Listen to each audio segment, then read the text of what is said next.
On September 1st, 2024, the blockbuster Pixar feature, Inside Out 2, reached a historical milestone after having an incredible summer that made it the biggest movie of the year. On top of breaking several records along the way, it was able to not only surpass Frozen 2, but also the 2019 remake of The Lion King at the box office. What was once considered an impossible feat turned into a reality as Inside Out 2 became the new highest-grossing animated feature of all time with a worldwide total of around $1.7 billion. As Riley's emotions became the new champions of animation, the one thing that was left to do was admire its accomplishment, as only time could tell when the next animated feature steps in to challenge its title. Which apparently took around 6 months. Yeah, even I'm shocked at how Inside Out 2's record did not last long. But what is this new record breaker, especially when it doesn't come from any of the major studios? Well, in case you don't know, this is Ne Zha 2, an animated film from China that is, of course, the sequel to the 2019 movie Ne Zha. And while not as massive as the second, it was also a big box office hit in its own right. But the crazy thing about Ne Zha 2's box office run was not just that it beat Inside Out 2, but it also did so with relative ease in just under a month after its release, and, as of this review, has made over $2.1 billion, which almost all of it is exclusively from China. And not only is this the new highest grossing animated feature and the first ever to cross the $2 billion mark, but it also got several new significant records, including the highest grossing non-English movie, and got to be among the top 5 highest grossing films in history. With how amazing its box office performance is, it could get anyone curious as to how it became the phenomenon it is today and what made Ne Zha one of China's animated icons. Yes, I know I'm late to the party and that many others have already talked about it, but it's always better late than never to have the experience. I even watched the first Ne Zha to prepare me for this review, and it's a pretty solid feature. Maybe the writing is not the best, but it makes great use of Chinese mythology and the story of the investiture of the gods to create some highly creative world building, epic animation with plenty of engaging action, and characters that give their own charm to the picture. I had a good time watching the first, and it made me optimistically curious to see how they'll follow that up with the second. So now that I'm about to look into the latest highest grossing animated feature of all time, is the film as powerful as its box office performance? Or did it not deserve to be granted this form of immortality? Let's find out.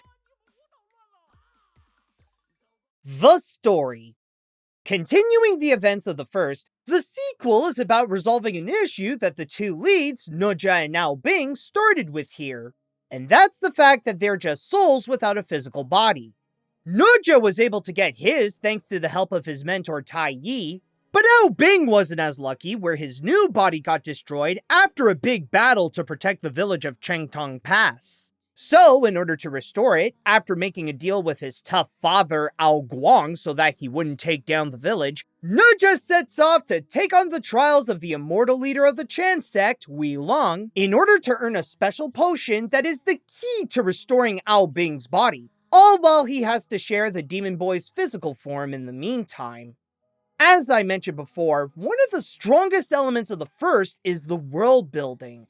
The way that it brings the myths and legends of China to life that presents this fantastical environment that is filled with gods and demons alongside mortal humans. It served as a solid base to have audiences immersed in Ne Zha, and with the second, it doubles down on that factor to not only expand what was already established, but to also introduce new areas and characters to provide additional material from the mythology and make the most out of them throughout the picture. Especially to show how they could be in action to present their special abilities and how they could give the protagonists a challenge. And speaking of which, a big difference between the first and the second is how the latter prioritizes the action scenes more, letting Ne Zha and Ao Bing get into more battles with every new type of demon that the film introduces. And that's what keeps this continuously engaging. It's how it keeps itself exciting by supplying a large amount of action that helps show the true capabilities of the characters and the land that surrounds them, that highlights their own style of powers and the admirable creativity of Chinese mythology. The way it's crafted is not just to make the film immersive, but it's to also be epic that presents Ne Zha 2 like a battleground for these legends to show off what they can do.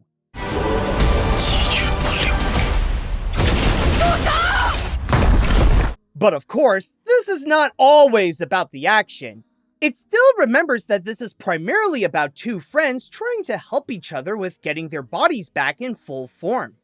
I'll admit that there are a few flaws within the story itself, such as elements that kinda repeat from the first, like having to protect Cheng Tong Pass from great danger, and Ne Zha struggling with his identity as a demon. But they do provide the film's emotional core so that part of the experience is not just to see them fight against monsters and demons, but to see them pull through with their journey as well so that they can be happy again with their friendship. The movie even separates the action with some side plots that go deeper into certain characters' backstory and what got them into their situation to begin with. And while they do well for the cast, it's not strongly handled with the plot, where it could sometimes feel like they present an idea with them, but then the movie forgets about it because it's so focused on showing the action scenes. They are effective in some ways, but not completely for the sake of the film. Also, I am not a fan of the feature's big twist. Without spoiling anything, I'll admit that it was unexpected, but in this case, it's more like it just came out of nowhere without much of an explanation, or barely any clues that would indicate it, that caused the film to go in a completely different direction. It did take me away from the whole experience, but it could have been handled a little better to be more impactful. Ne Zha，下次见面，是点费用。 However, while my criticisms so far have been parts that are minor and doesn't diminish those components, my one true criticism with the movie is with the comedy. Maybe this is a case of me not being familiar with Chinese culture, but both this and the first Ne Zha have a particular taste in jokes that not everyone will get into. I'll say now that if you don't love gross out or toilet humor, this may not be for you. Because what's nasty in Western culture seems to be amusing in China that makes people there go, ha ha ha, drinking pee and barfing are funny. Again, maybe this is a case of cultural differences, but it's just a little warning that some of the jokes are a make or break deal with how far they push it.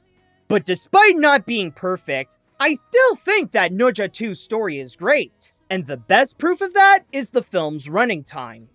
This is not just one of the biggest animated movies in terms of its success, but that also applies to its length of 2 hours and 24 minutes, making it longer than Spider-Man Across the Spider-Verse. And yet, nowhere does it feel like the time takes its toll. The movie is able to grab audiences' attention from beginning to end, supplying all the action and character development needed to keep people entertained enough to where the amount of time that has passed becomes irrelevant. I'll confess that I did feel it by the end, but that's mainly because I had a large drink when watching it and my bladder's patience was being tested. There might be a few parts where the script is a bit unpolished and the comedy is, at best, an acquired taste, but it doesn't change how it greatly crafts its storytelling that's both exhilarating and immersive to make the most out of Chinese mythology and turn that into an epic tale. The animation. In general, the animation of the first movie is very well made. And yet, there is a part of it where it feels like it's not as refined compared to some of the more recent American animated features, even if it's just by a bit. When it comes to Ne Zha 2, however, I feel like it got a noticeable upgrade where now the visuals have the capabilities to exceed the works done in America. On top of the recurring elements looking better and more detailed than before while maintaining their familiar look, the expansion of the world building allows the feature to include a lot more additions and upgrading smaller recurring characters where they could have their moment to shine in this. As I've often mentioned, this is a very action-packed movie, and what makes those scenes stand out in an awe-inspiring way is the scale. This does not hold back to show how the characters don't just get themselves into battle, but also in full-on wars with hundreds, if not thousands of monsters and people fighting. Even some of the demons and dragons are portrayed as massive to show their great power, and adds to their intimidation when Ne Zha and Now Bing confront them and the supernatural abilities that they possess. 哪吒，力战力非凡。 On top of showing how the risks are far greater than what was portrayed in the predecessor, it also helps to emphasize that the battles are among gods and monsters, and that the way they use their powers can determine not just the fate of Changtong Pass, but of the entire world. And as the movie continues, the action gets progressively bigger until it reaches the climax where it delivers a mind-blowing finale as it pulls off all of its tricks to present the ultimate battle with these characters. Oh, and speaking of gods and monsters, by the way, the character designs really go into a whole new level.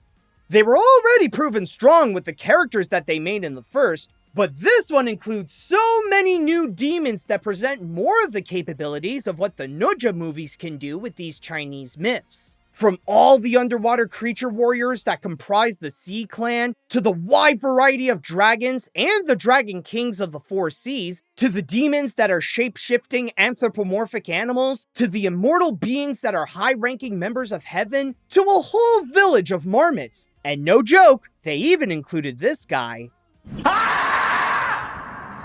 And when going into the action scenes themselves, on top of the initial creativity that's put onto the fighters, they are greatly choreographed to make the battles intense and give them every moment to present their special powers and what happens when they clash with one another.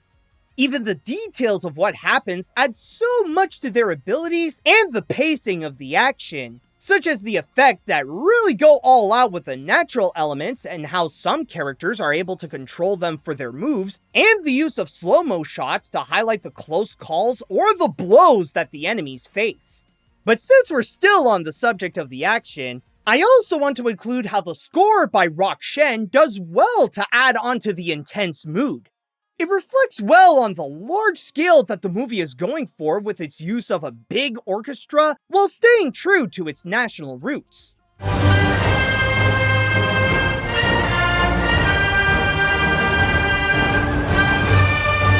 It's like if you let Hans Zimmer compose an action-filled Chinese-themed movie. Okay, bad example since he did the Kung Fu Panda films, but think of something like a more serious version of that. But don't believe that the visuals are all about the fighting. It could still be very impressive outside of the action. In fact, the large scale also makes the environment remarkable where the size of the areas define the personalities who inhabit there. Like the East Sea portrayed as this underwater prison with all the lava surrounding it and the whole Sea Clan that is kept within. And the Yuzhu Palace that is like a heavenly Asian kingdom where the immortals reside.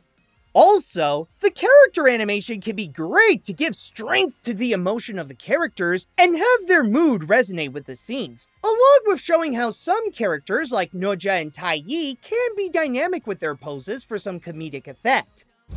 调调，一身正气。 In terms of the visuals, the first movie was like an appetizer to show a taste of what the animation team could do with the investiture of the gods. But with the second film, that's when we got the main course where they not only improve their craft, but also make the size of the world much greater to create some god-tier animation. The characters. The movie may have taken some creative liberties when making their own version of these legends, but the characters have already established themselves as strong personalities that are very beloved in China. And even when watching the sequel, I could see how they can have this charm that can resonate with audiences. When it comes to the recurring characters, I think the value of their roles have been switched in varying ways. There are some who have been given additional layers that present them in a new light and some extra depth that makes them more interesting, while others still have their purpose, but have been reduced to just being a minor supporting role that's primarily a connection to the Demon Kid. Don't worry if you're not fully familiar with them, I'll provide a quick rundown of who they are. And a good place to start is with the title character, Ne Zha. In the first movie, he's portrayed as a rebellious kid who often causes chaotic mischief. He's like if Stitch found himself in Chinese folklore. But in the sequel, his naughtiness is toned down where that trait can still be found, but it's not as troublesome as before, as he's more determined to be seen as a hero and detach himself from the stigma that comes with being a demon. Like I said, that arc was already done in the first film, but I'll give the movie credit that it did try to give it a new flavor, as Ne Zha is a lot more selfless here, as his actions are more based on helping his friend who needs a body and protecting his parents. 今日到此，除奸恶，尔等妖孽，快受死！ As for his buddy, Ao Bing is the dragon prince who is Ne Zha's first friend.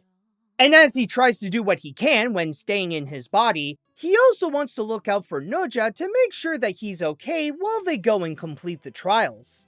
And with the kid's other allies, those are the ones that I was referring to that they got a downgrade here. Like Tai Yi went from being the main comic relief who trains Ne Zha to use his demon powers for good, to just being the mentor who brings him to the Yuzhu Palace, and his parents, Lady Yin and Li Jing, are the chiefs of Changtong Pass that look out for their son whom they love. Not to mention that some of the other minor comic reliefs come back as well, where they do their one power to help, deliver a few gags, and that's it. But what I think is the most interesting part with the cast, though, is the way that they evolved the villains from the first to show how there's a lot more to their story. Shen Gongbao, for example, is an immortal demon who serves the Dragon King of the EC to help the dragons get their revenge. But the sequel shows more of the Shen family to present his true motives and what he's fighting for.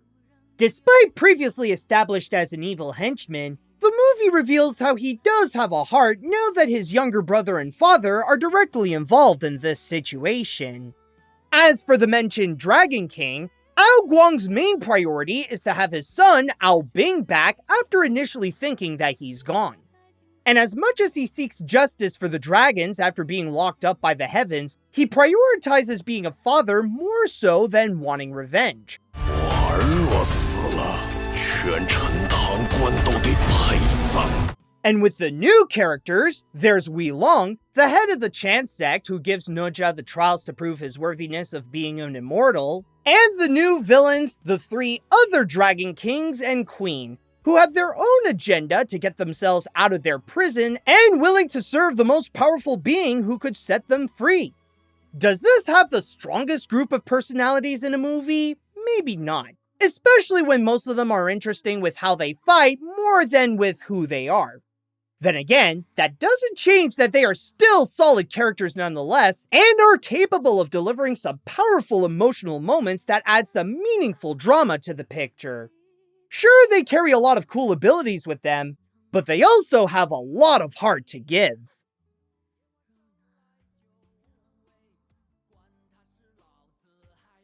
After watching this feature, I now understand how it broke all those records and quickly became the latest highest grossing animated film in history. Ne Zha 2 is not only better than its predecessor, but it is also a great animated epic. It took everything that worked in the first film and upgraded them to make this feel larger than ever and deliver a powerful experience. It contains strong storytelling that keeps it entirely engaging throughout its running time, beautiful animation that's both massive and immersive, admirable creative use of Chinese mythology, heartfelt characters, and a whole lot of action that progressively gets bigger and better. Sure, I wouldn't call this a perfect movie due to some minor issues that occasionally occur, but they don't change how the artistry put into this contributed to turning Ne Zha into an immortal legend in the world of animation. If you enjoy movies that have a lot of creative action, then I consider this a must-watch. Its length may seem intimidatingly long, but it's honestly worth it. However, I also highly advise that you do watch the first movie beforehand so that you have the context needed to fully understand what's going on. And don't worry, it's very easy to find. In fact, you can watch the original for free on YouTube. And speaking of YouTube, if you enjoyed this review here, then press that like button and subscribe to my channel. You can also support my videos on Patreon and get some great rewards as we check out more record-breaking animated movies. Looking at Ne Zha 2's tremendous success is one thing, but watching the movie itself is even better. And that's why I'm giving this the Animat Seal of Approval. You don't have to look at its box office records to call this an animated achievement.